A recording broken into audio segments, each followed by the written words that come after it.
back with the second installment of our Public Lands 101 video series. Last time we covered the national monuments, but today we're going to go back to the beginning and talk about the term public lands. So here at the New Mexico Wildlife Federation, we use that term a lot, but we've realized that not everyone's clear on exactly what public lands are. Are they the same as federal lands? What about state trust lands? So we're going to cover those two questions today.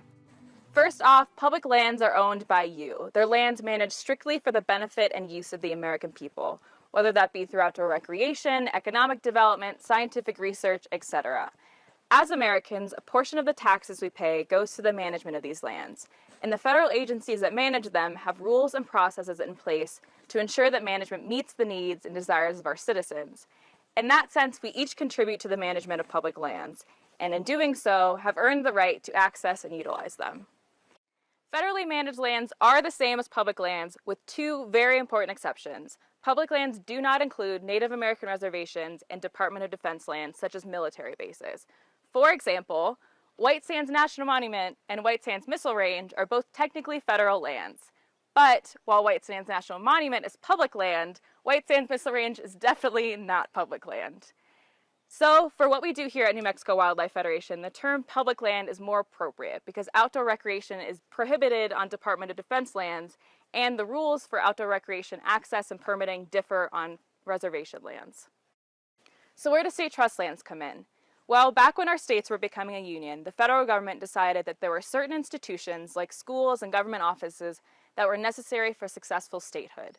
So they granted plots of land to the states solely for the purpose of generating revenue to fund these institutions. These became state trust lands.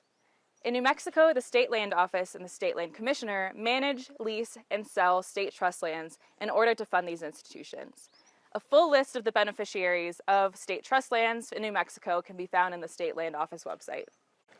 Given their mandated purpose, state trust lands are not public lands and have differing rules on outdoor recreation use than public lands do. The New Mexico Department of Game and Fish has partnered with the State Land Office to allow hunting and fishing on state trust lands with a valid hunting or fishing license.